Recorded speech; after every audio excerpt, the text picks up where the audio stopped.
So when you target us, one, by trying to have what you call digital genocide by our old president, Uhuru Kenyatta, when a constituency with almost 200,000 votes, he says reduce it to only 50, and the courts have found what he has done. That was bad, and in bad taste. What we are saying is that these border regions, this unfair vetting discrimination in which intelligence will take 6 months or even a year or 10 years to vet people should stop. I did not support William Ruto in the last elections. Raila Odinga had 23,000 votes in my constituency. William Ruto had 508 votes in my constituency. Less than 1,000 votes in my constituency. I have a choice. If I want to support him in the 2027, I use the same independence and the same right that I used last time to choose whoever I want. A lot has happened in our country for the longest. For the longest. I grew up here when somebody from Northeastern Province is applying for a passport. It will be subjected to such a difficult process that people who served in the colonial civil service, in the King's African Rifles, and many other institutions in the country, in the police force, had problems getting those passports, simply because of discrimination. Now, this discrimination is akin to the apartheid of South Africa, because we are not coming from outside Kenya. Nobody is telling me Garissa is a county for Kikuyus or Luos or Luyas or Kalenjins or any other community. Or is saying Wajir is a county for other communities, not Somalis, or Mandera, or Isolo for that matter, or Marsabit. Everybody accepts that these counties are our own indigenous, traditional, historical land that we owned for thousands of years. And again, somebody again thinks that you're not as Kenyan as anybody else. It's precisely because of the fear of that kind of a discrimination. The Bukusu is also marginalized. Come here. The Bukusu is also about the community. Now we're telling them, we're telling, look, my friend Kalonzo Musyoka, he himself is the one who told me the original name of Mwingi, where he comes from, was Farah. That town was started by a Somali trader called Farah, not less than 78 years before the British landed in our country here. All the major urban centers of Kenya were started by Somalis. And ask the community, ask your elders, ask your grandfathers if they're around. Whether it is Kericho, or it is what you call Marigat, or it is Bungoma, Olukazia, or it is Naivasha, or it is Maragua, Nyeri. We used to call in our culture Mega. Mega is Muiga. Long before the colonialists came, our people would bring animals to Muiga and go back with grains. And just because there's a community called Somali who have got a nation on the other side, and these boundaries were determined by the colonialists for their own benefit, and hived a portion of the Somali nation as part of this Kenya, which they were, by the way, for the longest, even before the colonialists came. They were never called Kenya, but we still traded together and lived together as Africans the way we were those days. The Kikuyu nation, the Somali nation, the Meri nation, the Kalenjin nation, all those nations were there. At the time of independence, to distract the attention of Kenyans from the injustices of the land distribution that was happening in here, the people who were in power at that time, who came to power, felt it very important to project to Somalis the first government. Now anybody who has an issue will say, now we're telling them, we are just as much part of the Kenyan society and nation as everybody else is. And we have as much rights. And the same way that the Kikuyu nation cannot be threatened, or the Kalenjin nation cannot be threatened, or the Luo nation cannot be threatened, nobody is going to threaten us. I'll tell you that for sure. You can have it for free. If anybody wants to destroy Kenya, good luck. Bring it on. We will see where you go with it. You get my point? Because for the longest, this discrimination has persisted to the extent whereby somebody thinks that we are subhuman. It's a political process. Warrior was Somali. Who started Nairobi as a center, by the way? Who were the first traders to establish Nairobi as a business center before even the railways came in? Go back to the history. Go and read Out of Africa. And what was the lady called? Karen Blixen and all those people. We were here. We were here in Kenya when some other Kenyans were in other parts of the country migrating from back and forth, other parts of the continent. So the position we are telling right now is that, look, for God's sake, let's protect our country together. Let's not try and victimize any section of our community. For the longest, I have been myself a witness to a situation in which when a Luo comes with a bachelor's degree from Eastern Europe, he will be relegated to a diploma.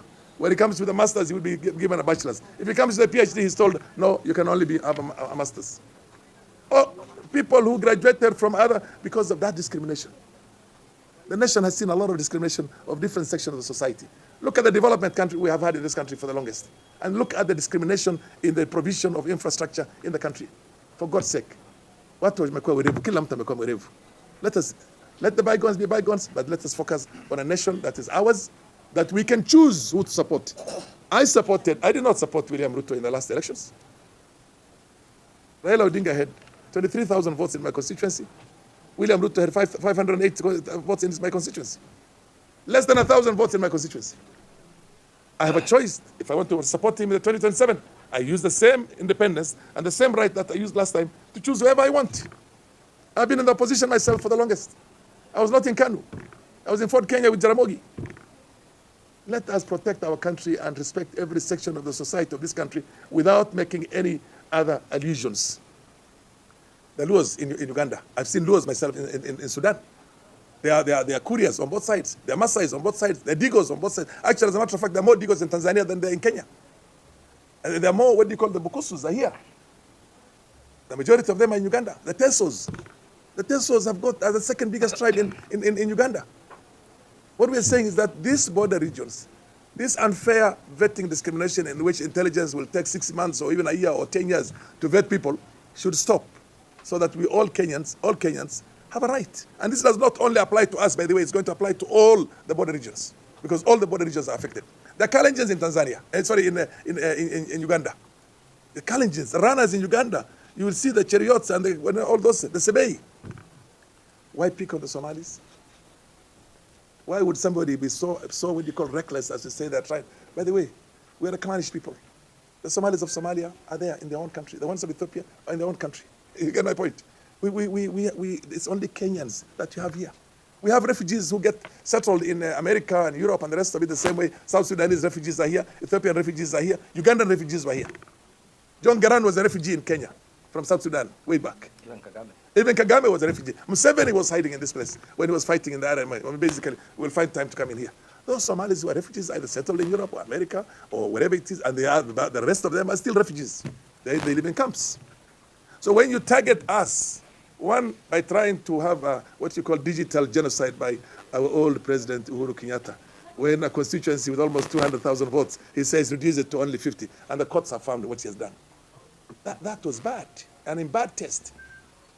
If it happened to us before and Wagala was done to us, massacre of Wagala was done to us. 5,000 Kenyans were killed and massacred in there.